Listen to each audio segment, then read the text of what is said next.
435 volts. It says danger, severe shock here. Next sec. As big as you look in on him, please. Not once we've started the But experiment. what if something's happened and man had an attack or something there? The experiment requires that we continue. Go on, please. Don't the man's health mean anything? Whether the learner likes it or not, we Well, must... he might be dead in there. I mean, some people can't take the shock, sir. Please I mean, I continue. don't tend to be rude, but I mean, I think you should look in on him. Whether All you gotta do is look at the door.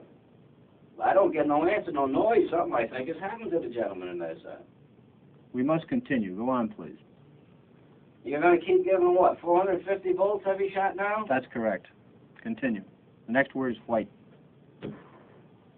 White, cloud, horse, rock, house.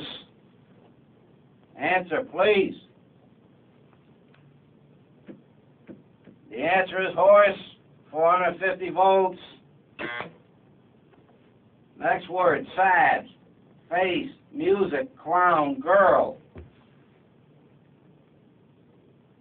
The answer is face, 450 volts.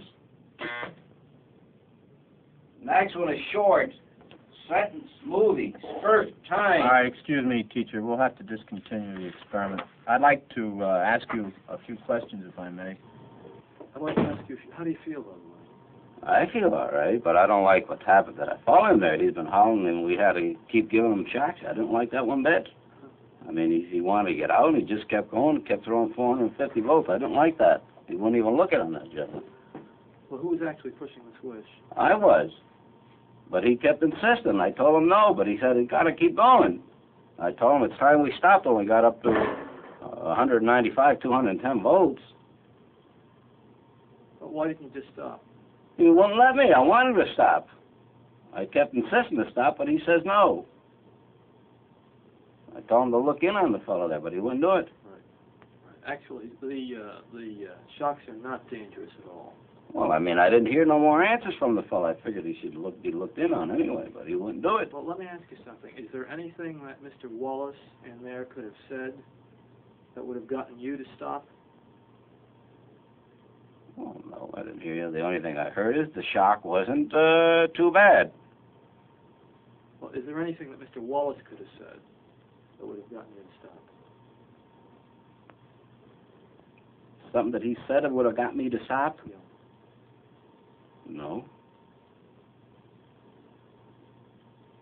Why is that?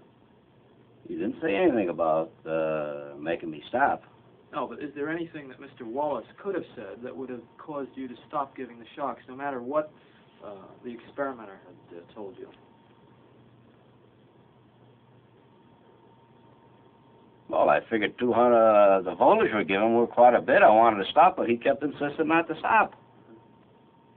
I mean, the fellow in there is howling. He said, I don't want to do it. I want to get out of here. I want to get out of here. Why didn't you stop anyway? I did stop, but he kept going, keep going. Well, why didn't you just disregard what he said? He says it's got to go on, the experiment. Okay. I'd like to tell you a little about the experiment. Do you feel a little upset or... Well, I mean, I feel concerned about the gentleman in there. I do, sir. Right. Okay. Let me tell you, first of all, that this is not essentially an experiment in memory and learning. It's an experiment in which we are looking at your reaction to taking orders. And Mr. Williams gave you those orders to go on according to schedule. The gentleman in there was not actually getting shocked. He was not getting shocked at all. You mean he wasn't getting nothing? He is part of the act. Well, I'm glad to hear that. I'm telling you. I mean, I was getting upset here. I mean, I was getting ready to walk out. Why don't we bring in Mr. Wallace? He is actually an employee of the project. You'll see he's in one piece. Jim? God bless you, boy. You have me shaking in here. Nice to see you. Same Feel here. better now? I sure as heck do. That's I good. thought you just about had it in there. That's good. Well, let me ask you something. Now that you know about the experiment, that he wasn't hurt, how do you feel about having been hurt? Well, I'll tell you the honest truth. I was thinking he was getting them shocks. I thought it was being overdone. I mean, I was just about ready to get Good out fellow, of now. You're a good it. I mean, I fellow. was concerned about you. I mean, I'd like I to- should have known better. I mean, you wouldn't take any chances with a human life here, not with these experiments. Many people, not knowing much about the experiment, claim that subjects who go to the end of the board are sadistic. Nothing could be more foolish as an overall characterization of these persons. The context of their action must always be considered. The individual, upon entering the laboratory, becomes integrated into a situation that carries its own momentum. In further experiments, we have attempted to analyze a few of the factors that contribute to the force of the situation. The salience of the victim seems in some degree to have regulated the subject's performance. Additional experimental conditions were designed to explore this possibility. The final condition of the series was identical to this, with this exception. The victim only received a shock when his hand rested on a shock plate. At the 150-volt level, the victim demanded to be let free and refused to place his hand on the shock plate. The experimenter ordered the subject to force the victim's hand onto the plate. Thus, obedience in this condition required that the subject have physical contact with the victim in order to give him punishment beyond the 150-volt level. 40 adult subjects were studied in each condition. The data revealed that obedience was significantly reduced as the victim was made more immediate to the subject. If the spatial relationship of the subject and victim is relevant to the degree of obedience, the relationship of subject to experimenter would also seem to play a part. In a series of experiments, we varied the physical closeness and degree of surveillance of the experimenter. In one condition, the experimenter sat just a few feet away from the subject. In a second condition, after giving initial instructions, the experimenter left the laboratory and gave his orders by telephone. In still a third condition, the experimenter was never seen, providing instructions by means of a tape recording activated when subjects entered the laboratory. Obedience dropped sharply as the experimenter was physically removed from the laboratory. The number of obedient subjects when the experimenter was present was almost 3 times as great as when the experimenter gave his orders by telephone. It would appear that something akin to fields with force, diminishing in effectiveness with increasing psychological distance from their source, have a controlling effect on the subject's performance.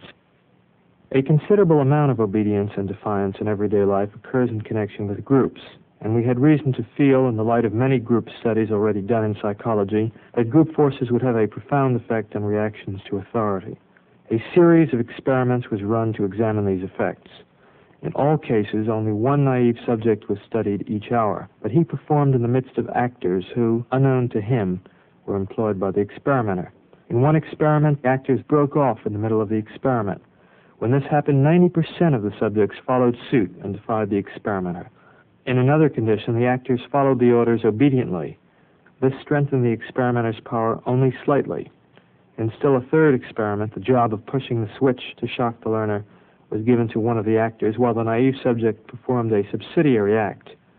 In this situation, only 3 subjects out of 40 broke off. The results, as I observed them in the laboratory, are disturbing. They raise the possibility that human nature cannot be counted on to insulate men from brutality and inhumane treatment at the direction of malevolent authority. A substantial proportion of people do what they are told to do, irrespective of the content of the act and without limitations of conscience, so long as they perceive that the command comes from a legitimate authority. If in this study an anonymous experimenter could successfully command adults to subdue a 50-year-old man and force on him painful electric shocks against his protests, one can only wonder what government, with its vastly greater authority and prestige, can command of its subjects.